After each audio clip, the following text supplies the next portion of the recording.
9월은 가정의 달인데 이제 좀 미리 당겨서 자, 거룩한 가정을 이제 세우라고 하는데, 여러분 오늘 에베소서 5장에 보니까 자, 사람이 부모를 떠나 그의 아내와 합하여 그 둘이 한 육체가 될지니 이 비밀이 크도다.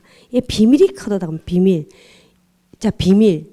이게 이제 미스테리인데요. 이게 신비한 비밀입니다. 이 결혼 안에. 이 결혼 안에는 이게 신비한 비밀이 있는데, 결혼 제도, 이 가정 제도는 하나님이 만드셨다는 겁니다. 사단이 절대로 만든 게 아니에요. 진짜 하나님이 만드셔서 이 결혼이라는 이 비밀 안에 그 하나님의 신성, 그 하나님의 이 아름다움, 하나님의 이 거룩함이 이 결혼 안에 다 숨겨져 있다는 것입니다. 그래서 하나님이 그 창세기 1장에 아담을 만들고 바로 하는 것이 결혼을 지키는 겁니다. 하와를 아담과 하와가 뭐 연애 기간도 얼마나 되는지 모르겠지만 그냥 바로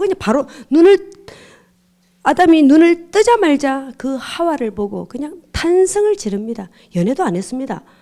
연애도 안 했어요. 그냥 보자마자 그 노래가 완전 노래잖아요. 진짜 찬송을 하죠. 자신의 그 내 뼈 중에 뼈, 내 살 중에 살이요. 처음 그 성경에서 나오는 처음 노래입니다. 너무너무 사랑스럽고 하나님이 정해주신 결혼은 그렇다는 것입니다. 재고 따지고 제가 그랬죠. 모라비안 교도들 결혼식 어떻게 하는가. 모라비안 그들은 하나님의 그냥 완전 사로잡힌 사람들입니다. 그 핍박을 피해가지고 그 독일 우리 헤르누트 그 모라비안 족들이 있어요. 근데 이들은 하나님께 그들이 이 기도와 이 선교를 가장 많이 보낸 사람들이죠. 그래서 뭐 존 웨슬리 이런 분들이 전부 다 그 모라비안 교도들에게 다 영향을 받았죠. 그들은 결혼을 어떻게 하느냐. 공동체가 이쪽에는 남자, 이쪽에는 여자 서로 볼 일이 없습니다. 그런데 지금 선교를 나가야 됩니다. 근데 이 한 형제가 자매가 없습니다. 그럴 때에 기도도 안 한답니다. 그냥 하나님에 대한 절대 신뢰, 제비뽑기. 그냥 바로 제비뽑기. 제비뽑기 해가지고 그게 네 저기 사람은 당첨. 자 그렇게 해서 이거는 뭐 이상한 집단 아니야. 이게 아니라 하나님이 그들의 모든 공동체, 그들의 그 간증 들어보면 진짜 놀라워요. 하나님이 그들의 모든 생각과 마음을 다 주관한다는 거예요. 그래서 두 사람이서 어디를 가냐? 저 히말라야, 저 아프리카. 근데 너무 행복하다는 거죠. 그래서 우리 지금 이 결혼은 참 많이 복잡하죠. 재고 따지고 참 많이 복잡합니다. 이게 뭐 현대판 결혼이라서 그런지 모르지만 여튼 이 결혼 안에는 그런 하나님의 놀라운 신비가 있고, 그래서 하나님이 바로 아담과 하와를 붙이고 그 다음에 어떻게 합니까? 땅을 다스리고 정복하죠. 부부가 땅을 다스리고 정복하고 그 다음에 경건한 자손, 하나님이 그 자녀를 통해서 이렇게 경건한 자손이 나서 이 땅을 번성케 하고 이 땅을 충만하게 한다는 것입니다. 우리는 피조물입니다. 하나님은 우리의 창조주이십니다. 이 피조물은 하나님의 섭리대로 하면 무조건 행복합니다. 무조건 즐겁습니다. 그런데 우리가 그 섭리대로 안 하는 것이 문제라는 것입니다. 자, 사단은 우리가 이런 설교를 많이 해서 여러분들이 이제 잘 알죠. 사단은 이 하나님의 이 신성한 이 결혼제도, 가정의 제도를 가만히 두지 않습니다. 빼앗고 무너뜨리고 다 파괴하는 것이 그들의 마지막 목표입니다. 이 결혼, 특히 더 가정이죠. 결혼이라보다 가정, 이 가정을 무너뜨립니다. 어떻게 무너뜨립니까? 자, 우리 말씀 하나 보겠습니다.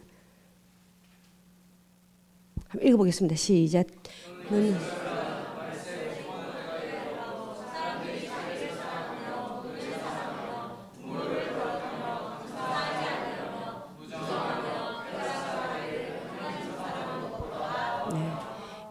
가정이 깨지는 이유가, 자, 말세에 우리가 이 설교를 자주 했습니다. 말세에 우리를 가장 위협하고 우리를 가장 고통스럽게 하는 게 뭐냐? 첫 번째는 사람들이 자기를 사랑합니다.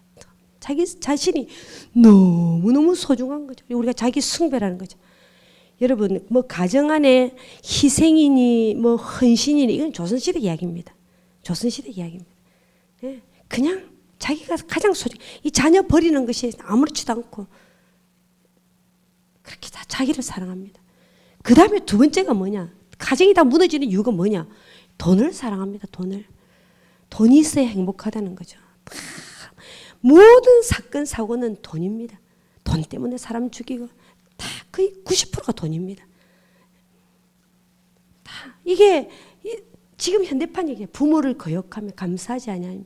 자, 이 모든 것 안에 다 가정이 무너져 있는 이유가 다 나와 있는 거예요. 맨 마지막에 뭐 무정하며 가족끼리 사랑이 어디 있으면 얼마나 정이 없는지. 그 다음에 쾌락 사랑하기를 하나님 사랑하는 것보다 더하다. 그 남자와 그 여자가 한 남자와 한 여자에 만족하지를 못합니다. 우리나라가 왜 이렇게 간음이 충만한 줄 압니까? 간음죄가 통과하기 전에, 여러분 20년 전에 저는 그 TV를 못 봤습니다. 제목이 뭐더라? 그 황신혜가 나왔던 불륜 영화, 드라마. 그 이름 뭐지? 혹시 모르나? 아니요, 그거는 그거 뭐? 왜? 있다. 애인. 안 봤어? 우리 못 봤지?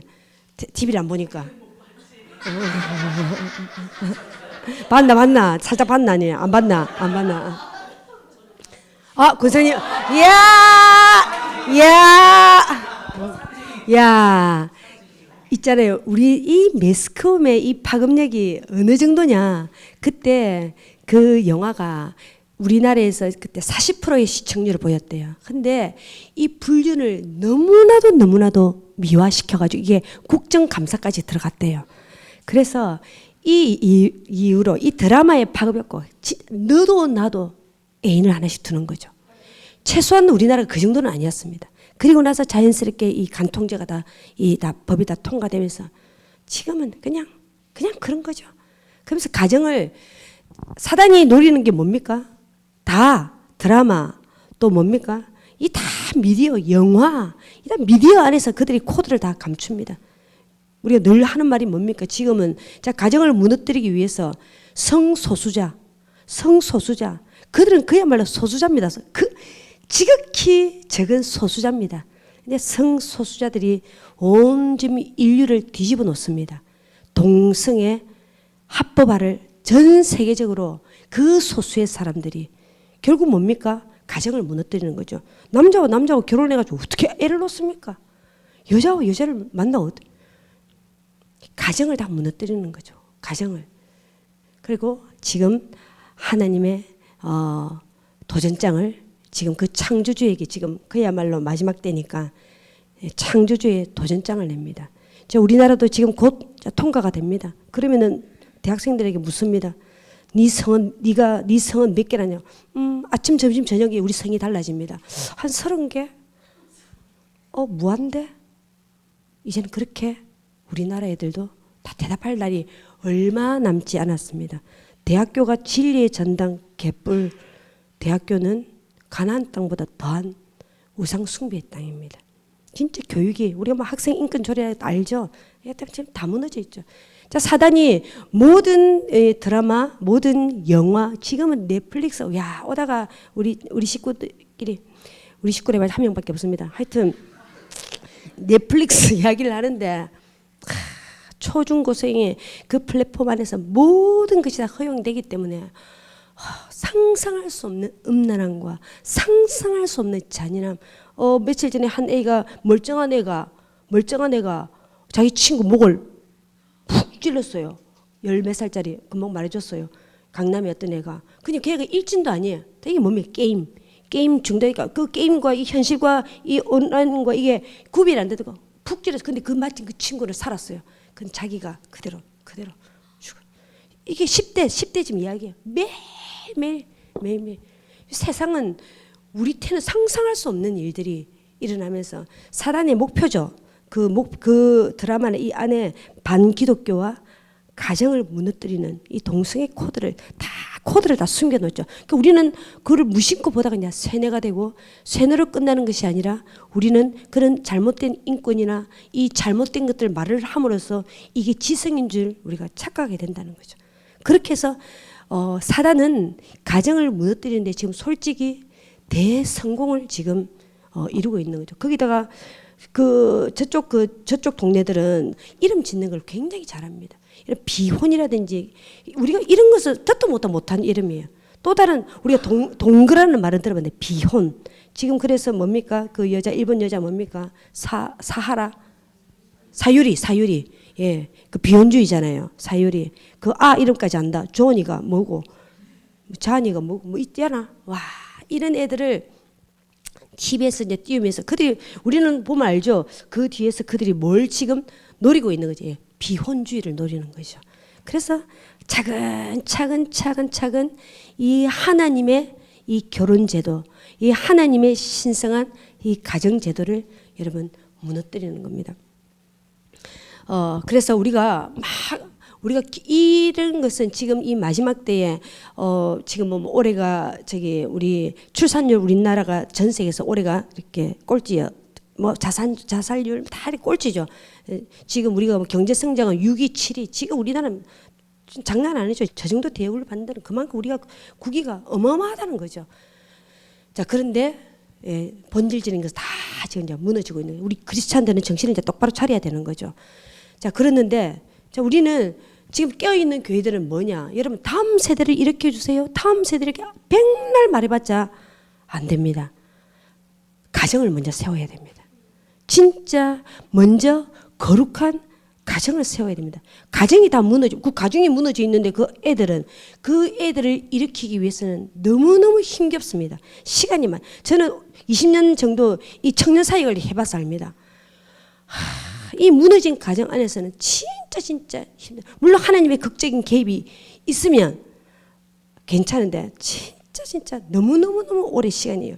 이 건강한 가정, 이 거룩한 가정, 뭐 그런 가정도 없죠. 100가정에 한 가정도 없습니다.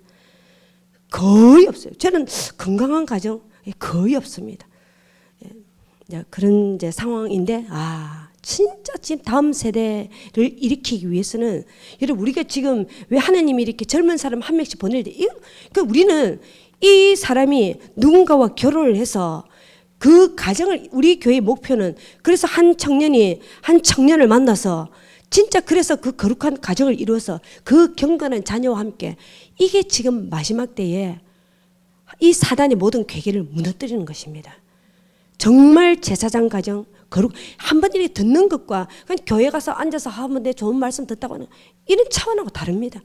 진짜 가정을 일으키는 것이 무엇인지를 여러분들이 아셔야 돼요. 우리가 그런 거를 많이 강조하죠. 그리고 우리 결혼식부터 우리는 결혼식이 너무 중요합니다.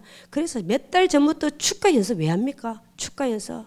왜 우리 또 장로님을 모시고 이 결혼식이 정말 이 거룩한 가정을 이루기 위한 첫날입니다. 그래서 사람들을 믿지 않는 자들도 와서 그게 전도 다른 사람도 다 알아요. 와, 결혼식은 저렇게 하는 것이구나. 전부 다 그렇게 말을 합니다.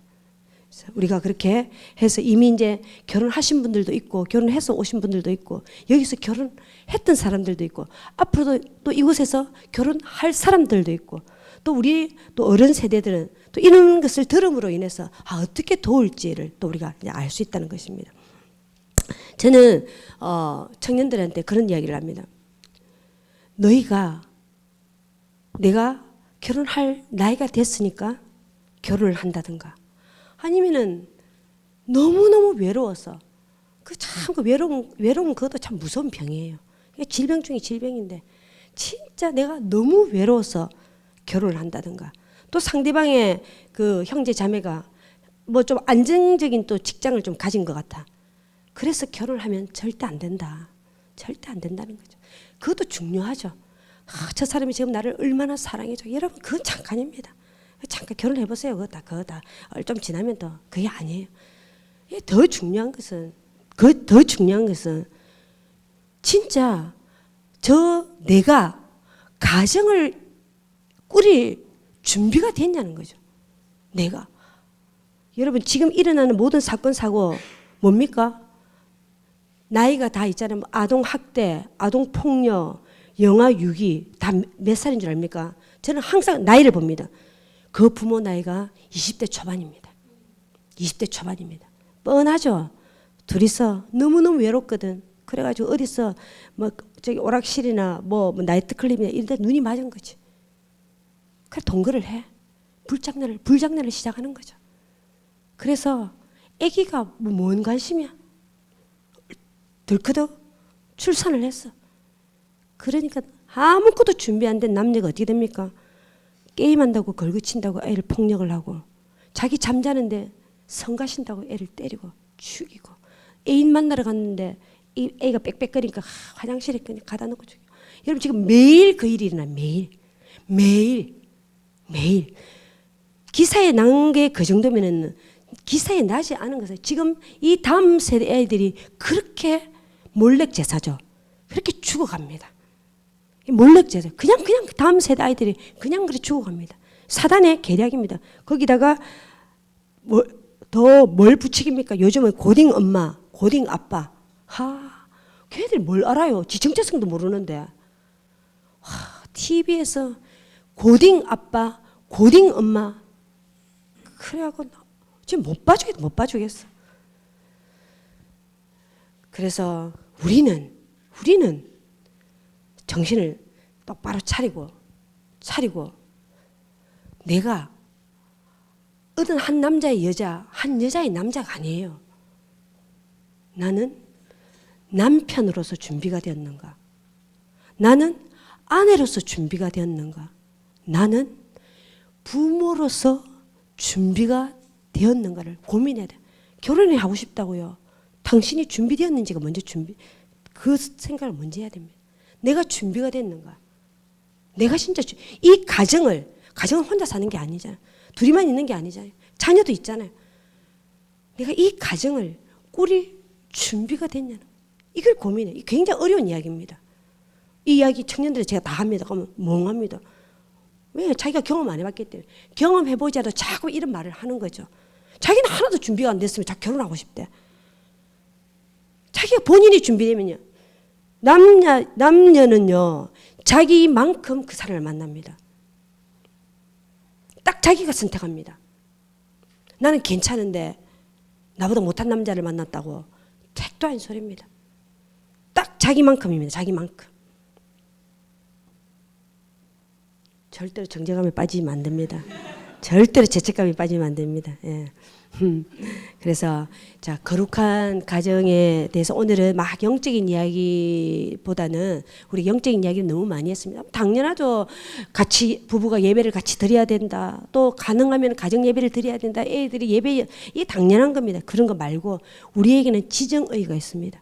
우리에게 지정의를 하나님이 이 거룩한 가정, 건강한 가정에 접근할 수 있도록 우리에게는 그런 것들 주셨다는 것입니다. 자, 제가 세 가지만 짧게 말하고 너무 길다 싶으면 한 가지만 말하고 마치겠습니다. 자, 첫 번째, 첫 번째, 사랑입니다. 사랑. 가족은 참 단순한 것 같지만 복잡하고 진짜 여기 결혼해 보신 분들은 다 압니다. 가정을 이루기 위해서는 엄청나게 노력해야 됩니다. 진짜 노력해야 됩니다. 이 헌신과 희생이 아니면 이제 가정을 이룰 수 없다는 거죠. 그래서 이 모든 상담에서 모든 통계에서 첫 번째가 뭔 줄 압니까? 나를 사랑해 달라는 겁니다. 가족이 나를 진심으로 사랑해 달라는 겁니다. 이게 애고 어른이고 다 똑같다는 거. 그 자녀가 공부를 잘하든지 공부를 못하든지 그냥 있는 그대로를 사랑해 달라는 거죠. 남편이 돈을 좀 못 벌어오든지 돈을 좀 잘 벌어오든지 그냥 있는 그대로를 그냥 사랑해 달라는 거죠. 가정 밖에만 딱 나오면 이 세상은 모두 교회마저도 마찬가지예요. 평가를 받아야 돼요. 결과물이 있어야 됩니다. 모든 세상이 다 그렇다는 거죠. 다 알다시피. 그래서 모든 세상이 눈치를 봐야 되고 긴장을 하는데 이 가정만큼은 진짜 사랑을 주고받을 수 있고 또 그 편이 되어줘야 되고 언제든지 가족에게 도움을 구할 수 있는 어떤 사람이 특히 어떤 가장은 그래요. 제가 참 힘들었던 부분이 뭐냐. 자신의 우리 남편이 자신의 힘든 일을 절대 말을 하지 않은 것이 저는 그게 참 나중에는 괴롭더라고요. 같이 어려움을 같이 좀 분담을 하고 싶은데 그게 막 사랑해서 자기는 말하기 싫대. 참 웃기지. 진짜. 예.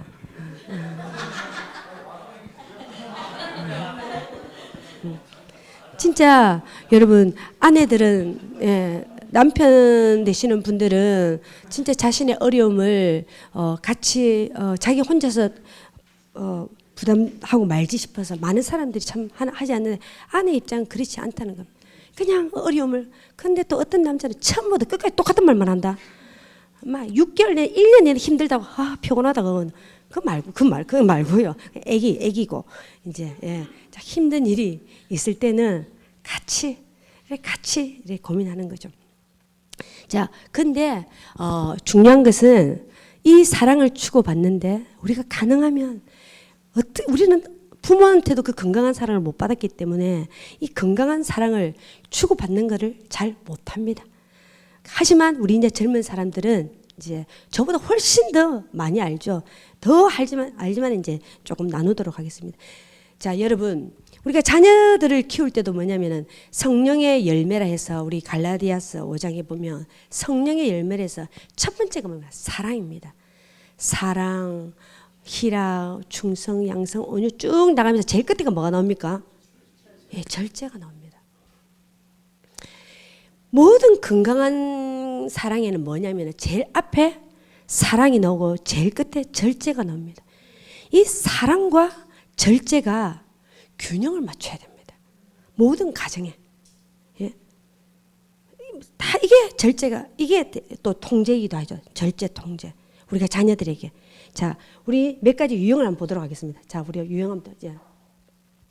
제가 4가지를 한번, 이게 5만 유형이 다 있겠지만, 제가 4가지를 한번 해봤습니다. 나는 어떻게 자랐고, 나는 우리 가정에게 어떻게 대해주고 있고, 그런 것을 한번 체크하면서, 여러분, 결핍된 것은 채우시고, 우리가 조금 해보겠습니다. 여러분, 허용적 사랑은 뭐냐? 허용적 사랑은. 자, 어떤 부모가 있습니다. 이 사랑이 무한대입니다. 사랑은 무한대인데, 이 통제, 절제가 매우 약한 그런 부모 케이스입니다. 그래서 무한한 사랑을 주는데 이 자녀들에게 지나친 수용을 하게 된다는 겁니다. 그래서 이 지나친 수용을 하다 보니까 뭐냐? 이 아이가 2살, 3살, 4살, 5살 자라면서 이 아이가 할 수 있는 일이 있습니다. 근데 어떤 부모들은요, 싹 다 해줍니다. 너무너무 사랑한다는 이름으로. 정말 있잖아요. 이 허용적 사랑은 자녀를 바보로 만듭니다. 아무것도. 나중에 이것으로 끝나는 게 아닙니다. 나중에 결혼을 해서 어떤 사업을 하거나 어떤 일을 해야 되는데 만약에 실패를 한단 말이에요.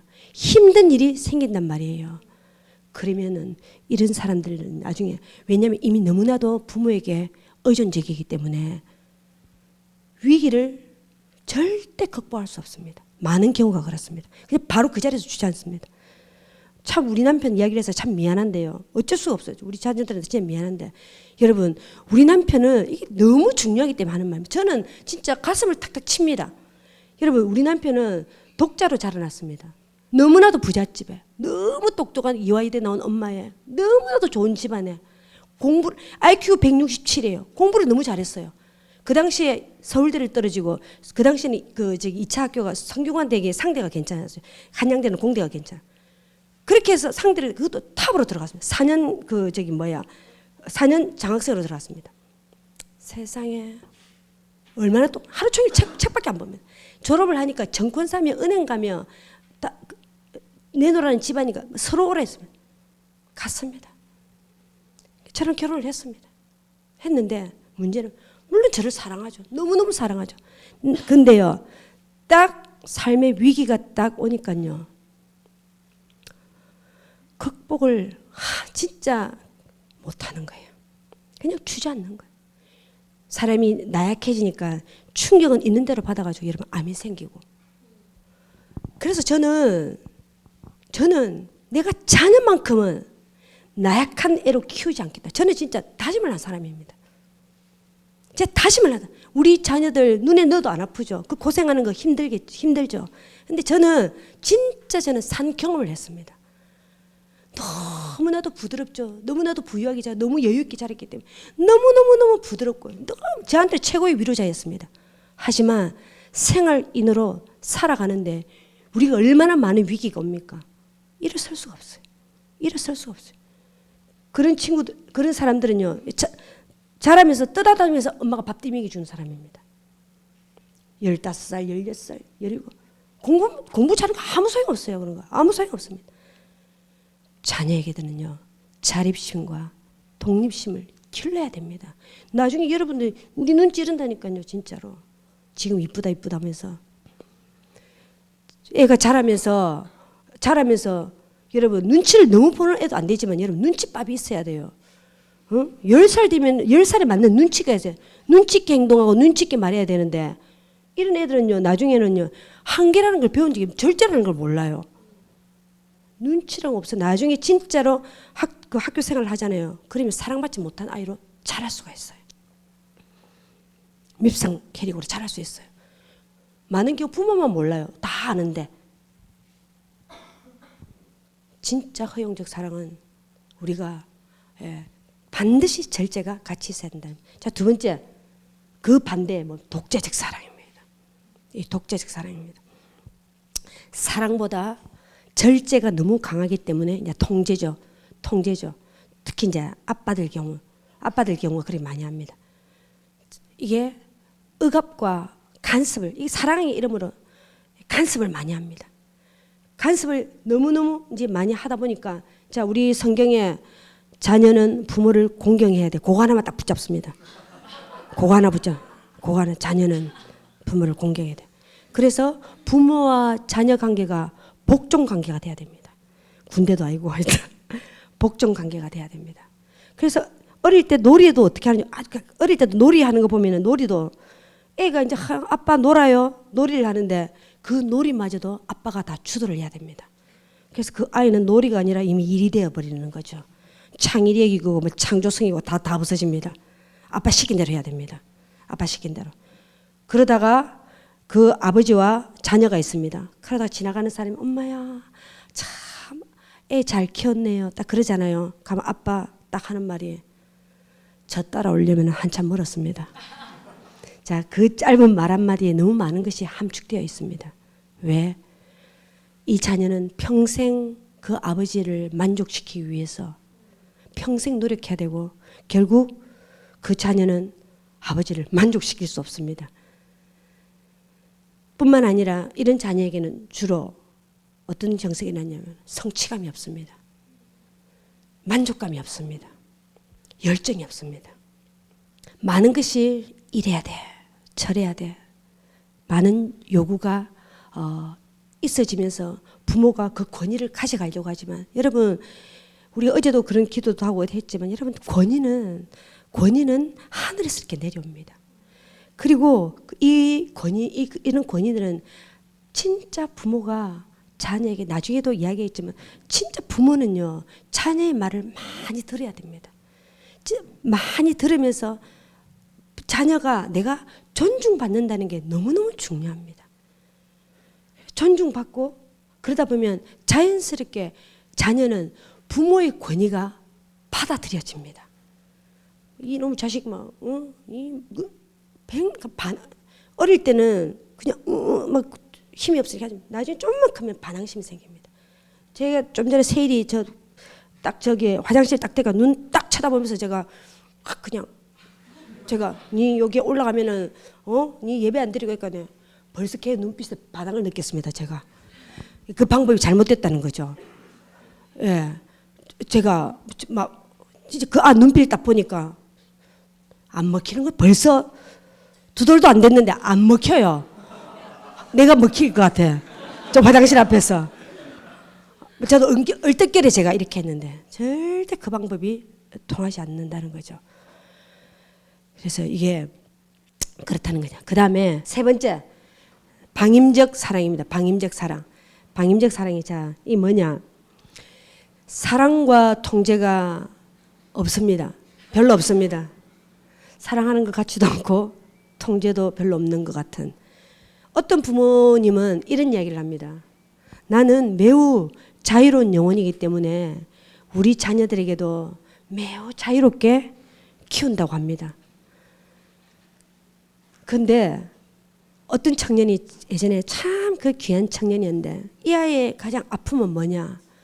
초등학교를 들어갔는데 엄마가 아빠가 해 주어야 될 기본적인 걸 안 해주는 거죠. 이런 부모들이 잘 하는 말이 뭡니까? 네 알아서 해.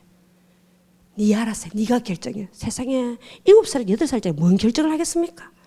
요즘 부모들이 조그만한 애 보고 뭘 하고 싶어? 나는 어떤 데는 그게 맞을 때도 있는데 분명히 이 상황에서는 이 아이는 이 결정을 할 수 없는 사람입니다. 근데 부모들이 자립심을 길러주고 막 결정권을 준다면서 너가 원하는 게 뭐야? 나 옆에서 보면 힘들어요. 부모가 결정을 해줄 게 있습니다. 어쨌든 이 방이명은 그 청년이 참 그 고난 그 상처 가운데서 모든 것을 자기가 학교 가는 것부터 시작해서 모든 것을 자기가 다 했다. 자, 부모는 이런 경우에 사실은 책임을 회피한 거죠. 귀찮은 거죠. 책임을 회피했기 때문에 자, 이런 청년들이 이제 자라면서 어떻게 되느냐? 부모의 관심을 다 끌다 보니까는 감정 표현을 많이 하게 됩니다. 많은 소리를 지른다든가 감정 표현을 많이 하게 되면 나중에 어찌 되냐? 감정형으로 되어버립니다. 그리고 이런 유형은 자립심과 독립심은 길러집니다. 그런데 사랑받지 못했다는 그런 느낌 때문에 굉장히 이 고아의 영이 엄청 많습니다. 늘 고아예요. 그래서 참 공동체에 적응하기가 이렇게 힘듭니다. 네 번째, 자, 불완전한 사랑. 불완전한 말 그대로죠. 사랑도 통제도 절제도 일관성이 없습니다. 늘 롤러코스터를 탑니다. 일관성이 없다 보니까 어느 날은 우리 엄마가 막 하늘의 별을 따다 줄 것 같이 막 나를 막 껴안으면서 사랑을 하는데 어느 날은 엄마가 기분이 상당히 나빠. 애를 귀찮아하는 거죠. 그럼 이 아이는 하루는 맑은 날, 하루는 비 오는 날, 이 아이는 어떻게 되는 줄 압니까? 너무나도 불안정한 아이로 자랍니다. 늘 눈치를 봅니다. 부부 싸움을 많이 하지 않아도 이런 아이는 늘 눈치만 봅니다. 눈이 팽팽팽팽 돌아갑니다. 또 그런 경우가 있죠. 많은 부모님들 그렇습니다. 부부가 살다가 보면 심하게 싸울 때가 있습니다. 그럴 때에 주로 엄마들이 어떻게 하냐? 감정의 여과 장치 하나도 없이 특히 딸에게 그냥 아빠 욕을 끌어붓습니다. 대부분. 그러다 보면 이 딸은 어릴 때부터 이 딸은 엄마와 동일시되면서 아빠는 자신의 삶의 적이 됩니다. 그래서 이것으로 끝나는 것이 아니라 이건 여러분 많은 청년들의 이야기입니다. 그러면서 남자에 대한 불신이 옵니다. 이거 회복하는데 시간이 많이 걸립니다. 불신이요 가득하게 됩니다. 어떤 남자를 만나도 못 믿습니다. 그래서 이런 이 악순환이 이제 이렇게 반복이 되는데, 자, 여러분 건강한 가정에서 자란다. 건강하게 사랑을 주고받는다는 게 뭐냐면은 우리 어릴 때 기억은 잘 없어요. 근데 딱 우리 마음에 어떤 사람은 부모가 10번 잘했는데도 한 번도 그 상처를 받아가지고 막 자기가 사랑받지 못했다는 사람이 이기적인 사람이죠. 그리고 막 우리 때는 9번 부모가 학대하고 때려도 한 번 딱 잘해주면 나는 사랑받았다는 그런 기억을 가지게 된다는 거죠. 하여튼 어쨌든 자기 안에 그런 기억이 중요해요. 기억이. 나는 참 사랑을 받았구나. 나는 참 사랑을 받았구나 하는 그런 기억은 뭐냐면은 여러분 이 사람이요 이게요 자신감이 있어집니다. 살면서 이렇게 자신감, 여러분 관계 잘하는 사람 있잖아요. 관계 잘하는 사람, 이 진짜 재산입니다. 이 최고의 은사입니다. 예술, 뭐 영성 있고 이걸 이렇게 떠나서 여러분 관계 잘하는 사람들 있잖아요. 관계 잘하는 사람들 막 관계를 못 해가지고 막 이 꼬이고 저 꼬이고, 진짜 관계 잘하는 사람들 삶에 굉장히 자신감이 있어요. 여러분 진짜 우리의 스트레스는 어디서 오냐? 일감에서 오는 게 아니라 결국 관계 문제입니다. 교회도 마찬가지입니다. 모든 여러분 이게 멘탈 전쟁입니다. 멘탈. 목사가 맨날 멘탈이 약해가지고 진짜 멘탈 전쟁입니다. 우리 다 밖에 마찬가지예요. 그래서 여러분 관계를 할 때 유들유들 남자고 여자고 관계를 잘하는 사람들이 삶의 매사 자신감이 있습니다. 막 요만한 것도 막 괴로워하고, 그래서 모든 삶에 여러분 자신감이 있습니다. 두 번째는 뭐냐? 내가 참 사랑을 받았다는 이런 기억들은 뭐냐면, 여러분 정말요 건강하게 사랑을 주는 사람, 또 사랑을 건강하게 받는 사람들이 된다는 거죠. 사랑을 줬어. 근데 사랑을 받을 줄 모르는 사람이 있어요. 또 사랑을 받기만 하고 줄 줄 모르는 사람이 있어요. 진짜 사랑을 건강하게 주거니 받거니 하면, 그러면은요 그 관계는요 진짜 아름다운 관계가 됩니다. 우리가 이렇게 제가 오랫동안 이렇게 사역을 해보잖아요. 그럼 사실 답이 쭉 나옵니다. 우리 모든 사람은 여러분 갈등을 겪어요. 저는 모든 한 사람 한 사람과 사실 여기서 갈등 안 겪은 사람이 없습니다. 모든 사람과 제가 갈등을 겪습니다. 여러분들 사이도 마찬가지. 야하고 겪다가 우리는 매일매일 사건이 일어납니다. 매일매일 사건이 일어납니다. 그럴 때 딱 보면 그 갈등을 참 잘 푸는 사람이 있습니다. 당연히 신앙과 연결이 되죠. 이건 저는 부부 사이도 마찬가지다 생각합니다. 가정에서도 마찬가지다 생각합니다. 갈등이 중요한 게 아닙니다. 그 갈등을 참 최소화시키면서 그 갈등을 잘 풀어나가는 것이요, 그게 건강한 교회고 건강한 가정입니다. 예? 아무리 어떤 일을 겪는 것이 중요한 것이 아니라, 자, 그 다음에 그 사랑을 받았다는 참 우리 안에 이런 것은 뭐냐면은, 우리가 하나님과의 관계에서도 그 친밀하면 그 모든 절망에서 일어나는 것처럼, 내가 우리 부모님에게 진짜 사랑을 받았다 할 때는 그런 기억들은 우리 삶 가운데 진짜 위기가 올 때 그 위기를 극복할 수 있다는 것입니다. 자, 사랑을 그럼 받지 못한, 마찬가지입니다. 사랑을 받지 못해 제일 한마디로 딱 뭐냐면은, 여러분 성격이 좋다 나쁘다가 아닙니다. 내가 사랑을 받지 못한 기억이 있어. 나는 사랑을 받지 못했던 것 같아. 딱 이거는 이꼴 뭐냐면은 이 피해의식으로 갑니다. 이게 참 아픈 거예요. 이게 아픈 거예요. 내가 사랑을 받지 못했다는 기억은 성격이 좋다 나쁘다가 아닙니다. 그냥 어느 순간에 피해의식이 생긴 거예요. 그러다 보니까 피해의식은 우리를 어떻게 만드냐, 우리를 열등감 있게 합니다. 자존감을 낮게 하면서 참 오랫동안 우리가 이런 굴레 안에서 우리가 이렇게 살아가게 된다는 겁니다. 그래서 자주 불안을 느낍니다. 지금 분명히 불안한 상황이 아니에요. 지금 불안한 상황이 아닌데도 자주 평안이 있지 않고 불안감을 느끼게 돼요. 여러 가지 얘기지만 이제 넘어가겠습니다. 자, 그럼 치유 회복은 어떻게 하느냐?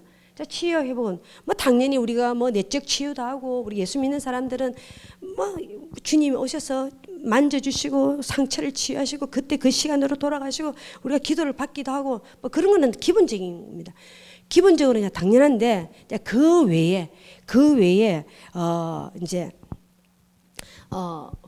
오늘은 그 부분을, 첫 번째 치유의 방법, 첫 번째가 뭐냐? 저는 현재적 수용이 참 중요하다. 두 가지인데요. 이 현재적 수용이 너무너무 중요하다는 겁니다. 여러분, 정말 참 우리가 마음 아픈 것이, 나를 힘들게 한 부모님도 이미 돌아가시고 안 계세요. 또 나를 힘들게 했던 그 남편이나 그 아내, 그 친구도 없어요. 근데 덩그러니 남은 건 뭐냐면은 내 감정이 분노로 남아있고, 섭섭함으로 남아있고, 억울함으로 내 감정이 남아있다는 거예요. 거기다가 정서적으로는 아까도 말했던 것처럼 그냥 그 대상은 아무도 없는데도 나에게는 그 정서적으로 자기 연민이 남았고 낮은 자존감이 덩그러니 남아버린 거죠. 그러면 이게 현재까지 어떻게 우리를 발목을 잡냐?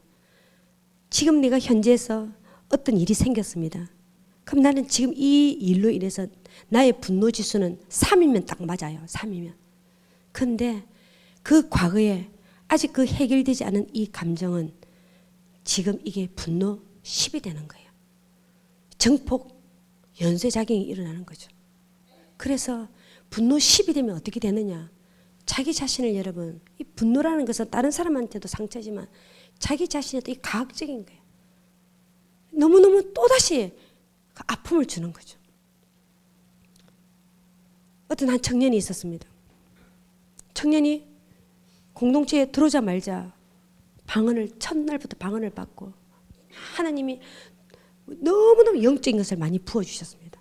많이 부어줘가지고 뭐 정말 국가적인 것을 막 아주 디테일하게 중보기도를 할 수 있고 막 영적 전쟁을 할 수 있도록 했는데 그 친구가 그 이야기를 할 때마다 목이 많은 소리로 이야기를 하는 거죠.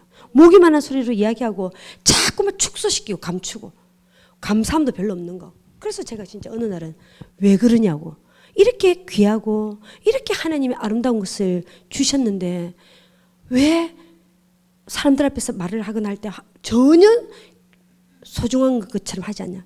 그 친구가 그 가슴 아픈 이야기를 하는 거죠. 자기도 고민을 해봤다. 내가 왜 이러는지. 분명히 귀한 것도 아는데. 그랬더니 자기는 어릴 때에 그 부모님이 육성회비며 뭐 급식비며 1년이고 안 내가지고 그 공개적으로 부르는 거죠. 자기 이름이. 그 자기 이름이 불릴 때는, 공개적으로 자기 이름이 불릴 때는 그렇게 안 좋은 기억들로 불렸다는 거죠. 그렇기 때문에 그 지체는 지금 나이가 들었어도 수십 년이 지났는데도 그 상처가 그대로 그냥 공개적인 게 너무너무 힘들다는 거죠. 제가 뉴틴 교회를 와가지고 우리 전도사님들이 교회 간판을 더 정문에다 붙인다는 거예요. 근데 제가 가슴이 철렁하는 거죠. 그것도 빨간색, 초록색 원래 있는 걸로.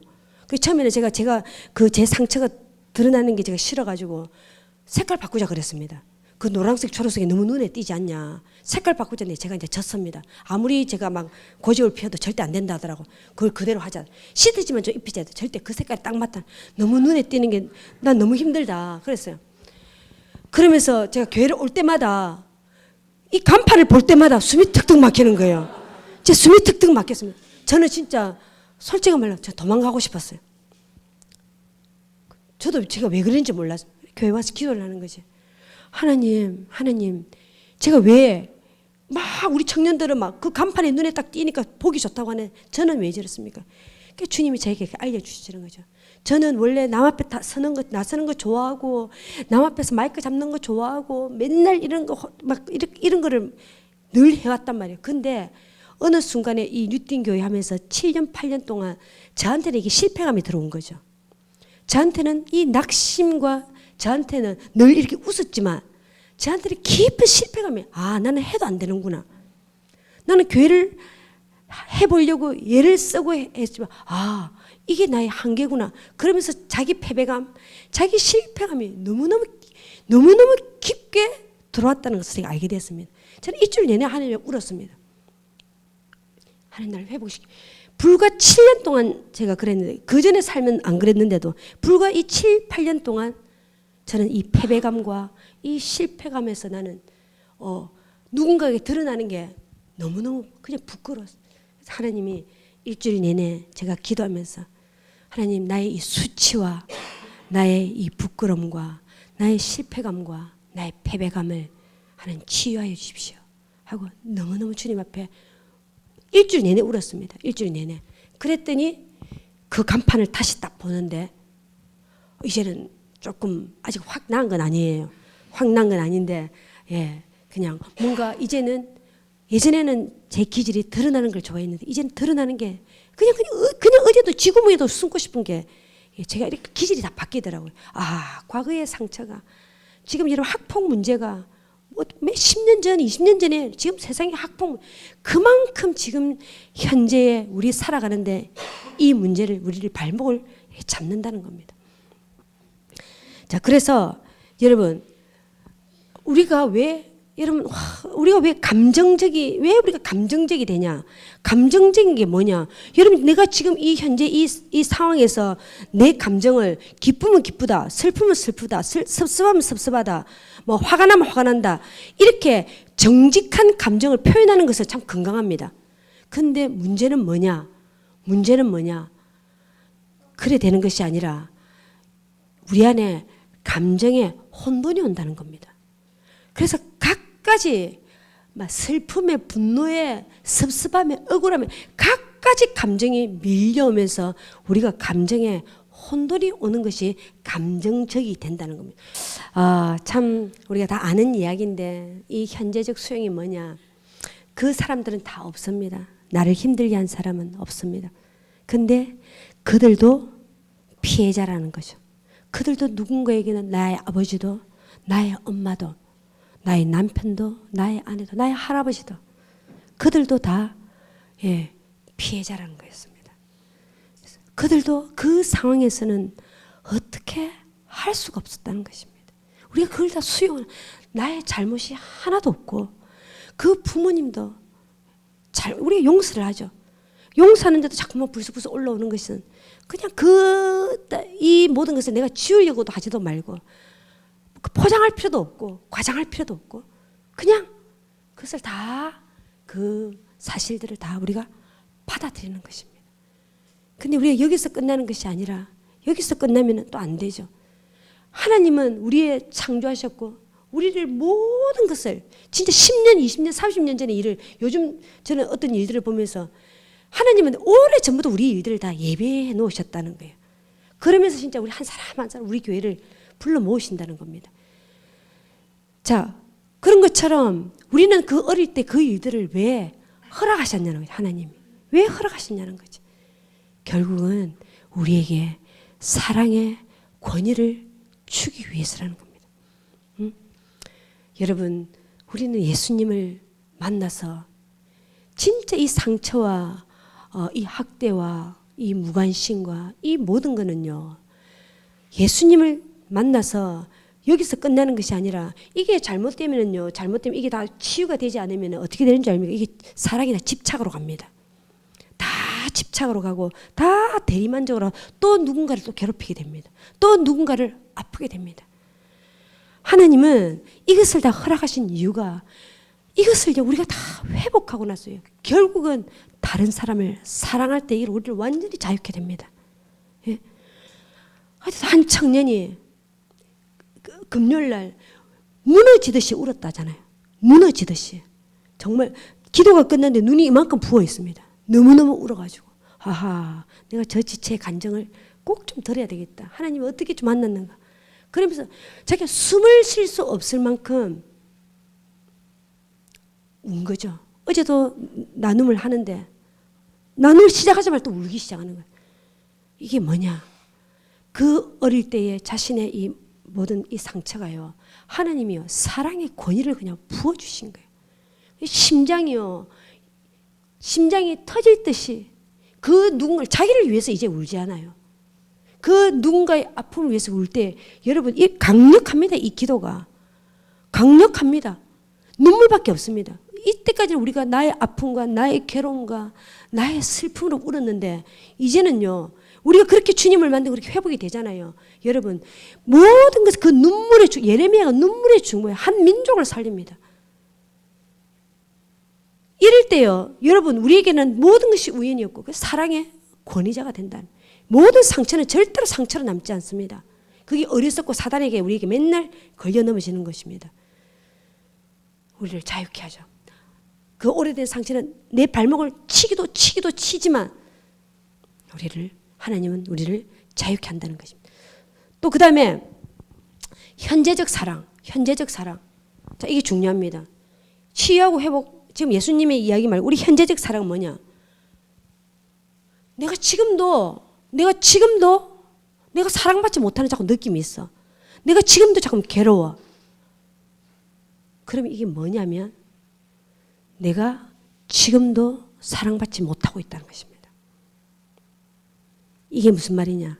여러분 30년, 40년, 50년 된 결핍도 누군가에게 1년만 누군가에게 그 깊은 사랑을, 진실된 사랑을 받아도요.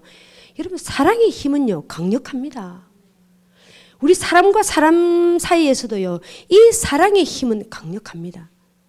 내가 그런 남편이나 그런 아내를 만나서 여러분 1년만이라도 여러분 진짜 깊은 사랑을 받잖아요. 그럼 여러분 이거 치유됩니다. 여러분 치유됩니다. 우리 과거의 상처는 그렇게 중요하지 않아요. 예수님을 만나는 것뿐만 아니라 진짜 근데 우리가 현재적 사랑 가운데 여전히 내가 부모한테 사랑을 못 받았어. 근데 내가 현재적으로 내가 지금 남편이나 내 아내나 내 자녀나 내 공동체에서 아직 사랑을 받지 못하고 있기 때문에 자기가 그런 고통이 있다는 거예요. 우리 청년들한테 진짜 그런 이야기를 해주고 싶어요. 너무 많은 청년들이 어떻게 한 줄 압니까? 여러분 그 친숙함의 영이 있어요. 우리 아버지 진짜 싫어. 우리 엄마 진짜 싫어. 우리 평생 말하면서 나는 우리 아버지 같은 사람 안 만날 거야. 우리 엄마 같은 사람 안 만날 거야. 라면서 그 친숙함의 영은 뭐냐? 그런 사람한테 당깁니다. 그런 사람에게 끌립니다. 그래서 그 치유되지 못한 그 왜곡된 그 사랑은 결국은요 그런 사람을 또 만납니다. 그런 사람을 또 만나가지고 또 사랑받지 못하고 그래서 이 악순환이 계속 된다. 자 여러분 우리 다음 세대는요 다음 세대는 기존 세대에 없는 게 있습니다. 여러분 우리는 참 유교 문화에서 자랐습니다. 그래서 늘 우리 부모님들은 체면 그리고 흘의 의식 그냥 그 안에서 우리가 살았습니다. 그렇기 때문에 늘 우리는 부모 때문에 부모님 때문에 아버지 때문에 엄마 때문에 그 효도 효녀 이런 걸로 인하여서 우리가 그렇게 자랐는데 그게 나쁜 건 아니지만 불필요하게 또 우리가 그렇게 살았다. 근데 이 다음 세대에서 그러다 보니까 우리 어른들은요 대부분 다 열등감이 있습니다. 서울대 나와도요 저는 열등감을 쩔니다. 쩔어. 그리고 굉장히 우리가 자존감이 낮습니다. 어쩔 수가 없어요. 아무리 우리가 좀 자유화해 보려고 해도요 이게 어쩔 수가 없어요. 문화가 그랬고 시대가 그랬습니다. 근데 다음 세대는요 최고의 무기가 뭔 줄 압니까? 여러분 자유함입니다. 자유함. 우리 교회는 근데 자유함이 좀 떨어져요. 예? 예. 우리 교회가 조금 아쉬운 게 이 20대 30대 초 진짜 여러분 자유해야 돼요. 이 모든 이 세대적인 특히 한국적인 이 모든 우리가 가져야 할 유업은 가져야 되지만 여러분 자유해야 됩니다. 그래서 우리 금요일날 전도사님이 여러분 예배 형식이 본질은 그대로지만 예배 형식이 다 바뀌고 예전에 우리 드럼 저러 쳐보세요. 장로님 큰일 납니다. 신지를 이어 있는데 신지를 이어 갖다 놨다. 장로님들한테 큰일 납니다. 피아노 오르겐 이어서 저까지 가는데 한 달 당해야 됩니다. 한 달 당해야 됩니다. 우리 그런 교회에서 자라났습니다. 우리 장로님이 그렇다는 것이 아니라 우리 장로님들이 그렇다는 게 절대 아니고 절대 우리 장로님들은 그런 분들이 아니세요. 우리 마음에 그런 아니 근데 진짜 그렇다는 근데 우리 다음 세대는요 누구의 눈치도 누구의 그런 잘못된 정서에 노출되지 않고 여러분 자유해야 됩니다. 저는 이 자녀들을 좀 키울 때 이 자유함, 이 책임감과 이 자유함 저는 딱 이 두 가지 하나 붙들고 우리 남편한테 이 책임감 이 주저앉을 때 못 일어서더라고요. 그래서 다 자기 상처 때문에 다 그렇잖아요. 그래서 저는 이 책임감과 이 자유함 요 두 가지는 제가 진짜 길러야 되겠다 하여튼 그랬습니다. 그러면 이 자유함을 어떻게 자유함을 기르냐. 여러분 요 식구가 뭡니까? 가정이. 식구는 같이 밥 먹는 사람입니다. 식구. 밥 먹는 사람입니다. 그래서 가족들이 이 밥 먹을 때에 자녀가 말을 할 수 있도록 우리는 그 분위기를 만들어줘야 됩니다. 밥떡거리 하나 흘리면 탁 때리면서 어디 밥떡거리를 흘리고 있노?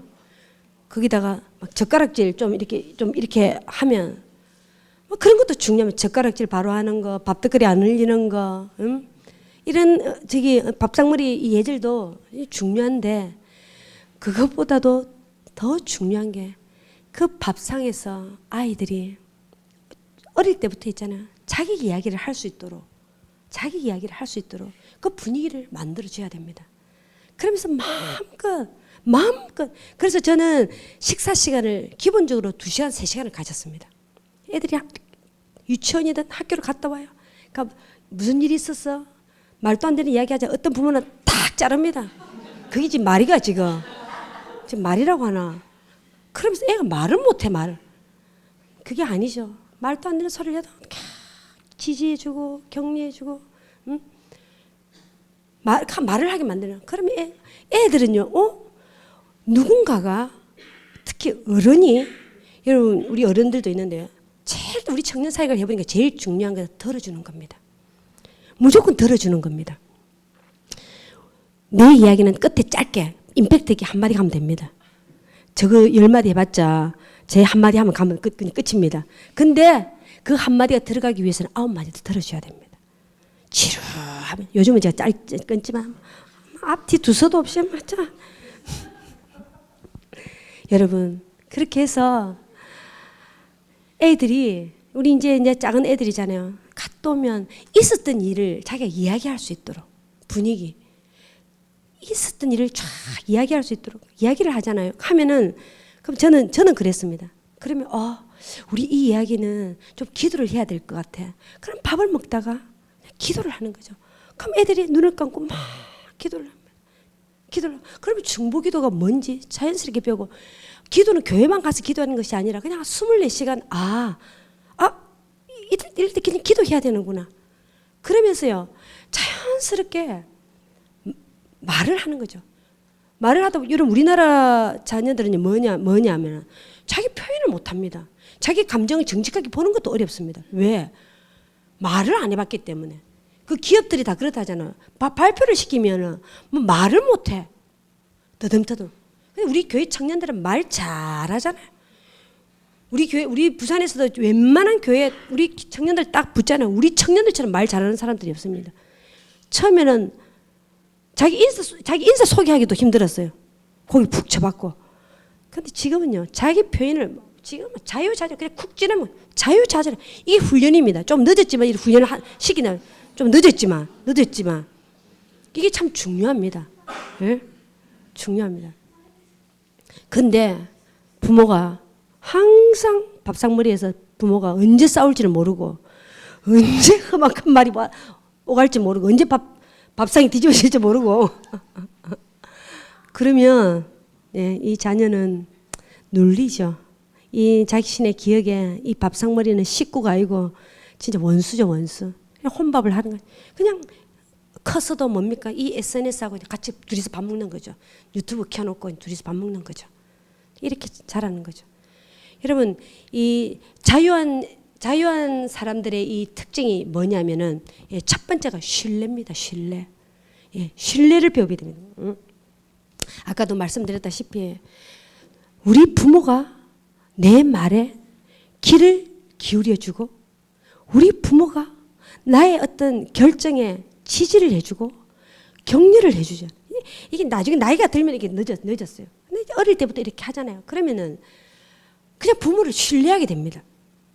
그리고 세상을 신뢰하는 법을, 여러분 참 청년들 기도해 보면 기도 딱 해보면 그것도 멀쩡한데 대부분 다 불신이에요. 불신.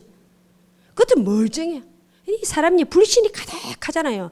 이 세상이 그래요. 다 불신이에요. 불신. 아무도 못 믿어. 아무도 못 믿어. 하지만 마음에 신뢰가 가득하게 돼요. 여러분, 어떤 아이가 그래요. 아버지가 가장 아끼는 책에 확 그냥 낙서를 확 했잖아요.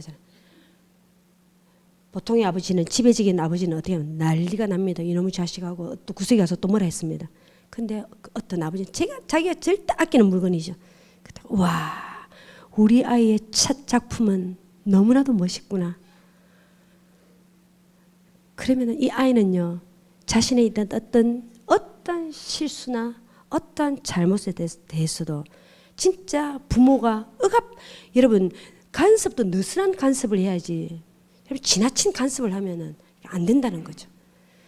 그럴 때에 자녀가 정말 이렇게 완벽주의는 뭐냐, 이 부모한테 이 완벽주의가 얼마나 피곤한, 이만 말도 길어지고 하여튼 그렇습니다. 그래.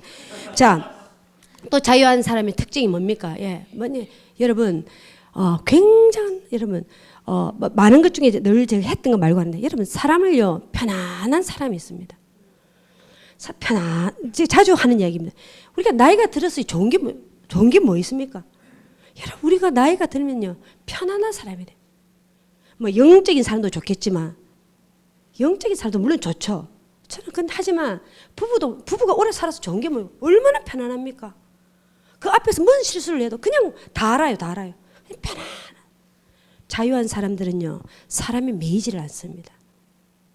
사람을 여러분, 남편하고 같이 있는데 아내하고도 뭔가 자꾸 긴장이 된다. 내가 우리 엄마하고 있는데, 우리 아빠하고 있는데 자꾸 뭔가 자꾸 긴장이 된다. 크게 잘못됐습니다. 남편은 진짜, 그리고 아내는 가정에서요, 우리가 편안해. 그래서 가정은요, 쉼의 공간이 돼야 됩니다. 상대방이 나를 편안하게 해주기를 원하는 것이 아니라 본인이 편안하게 대해주는 거죠. 자, 우리 마지막으로 독립성. 자, 독립성. 오늘 이게 부모를 떠나는 거죠. 부모를 떠나, 오늘 읽었던 말씀이 사람이 부모를 떠나 그의 아내와 합하여 그 둘이 한 육체가 된다고 했습니다. 자, 이제 3분 안에 끝내겠습니다. 자, 부모를 떠나야 되는데 여러분, 못 떠나는 경우가 어떻느냐? 정신적으로, 경제, 딱 두 가지입니다. 우리나라에서 정신적으로 부모를 떠나야 되고, 또 중요한 것은 경제적으로 떠나야 됩니다. 어떤 사람은 정신적으로 해방이 됐는데 돈을 따박따박, 부모 돈을 따박따박 받아먹고, 물론 힘들 때 좀 도와주는 거 있지만, 하지만 나이가 10년이 20년이 지났는데도 계속적으로 경제적으로 독립을 못하는, 경제적으로는 독립을 했는데 정신적으로 또 독립을 못하는 경우. 그래서 우리는 부모와 건강하게 헤어질 결심을, 여러분, 왜 결혼 날짜를 잡아놓고 우리가 저는 그랬습니다. 참 이 헤어질 결심이 참 힘들더라고요. 그래서 진짜 건강하게 헤어질 수 있도록, 특히 엄마는 그래요. 엄마는 이 딸과의 굉장히 솔타이나 이런 게 엄청 강하기 때문에 정말 오랫동안 밤마다 제가 울었던 것 같아요. 어떻게 하면 내가 건강하게 헤어질 수 있을까? 건강하게 헤어지긴 헤어지고, 그게 결혼하면 그만이지만 그게 중요한 게 아니잖아요. 진짜 건강하게 헤어져야 되는데 참 많이 울었던 것 같아요. 그래서 참 지금은 건강하게 헤어진 것 같아요.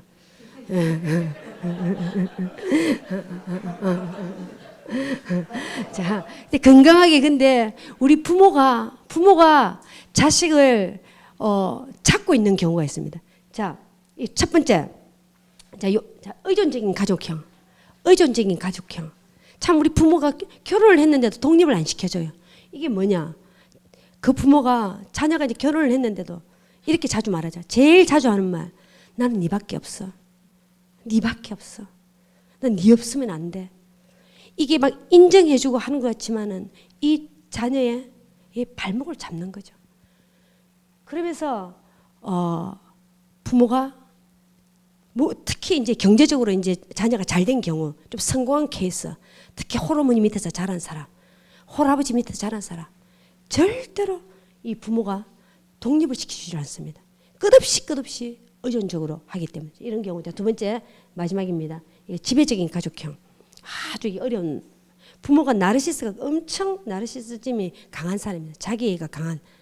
주로 어떤 말을 하느냐? 이런 말을 주로 하죠.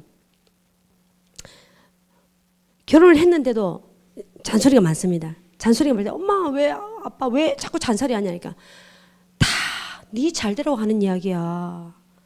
네 잘되라고 하는 이야기야. 그러면 또 자녀가 아주 또 정확한 답을 딱 합니다. 그러면 자녀가 그 정도 하는 건 기본이야. 헷갈리죠. 힘듭니다. 그러면 이 자녀는 부모에게 도대체 무슨 말을 해야 될지 모릅니다. 그렇기 때문에 내면적인 자기 억제, 자기 욕구를 엄청나게 억제를 해야 되는, 부모하고 자연스럽게 의논하고, 우리가 어른이 돼서라도 자녀가 부모하고 독립을 됐지만 하지 뭐든지 의논할 수 있는, 뭐든지 자연스럽게 의논이 어렵다는 거죠. 자, 이야기를 대충 이제 이렇게 마쳤습니다. 예, 우리 함께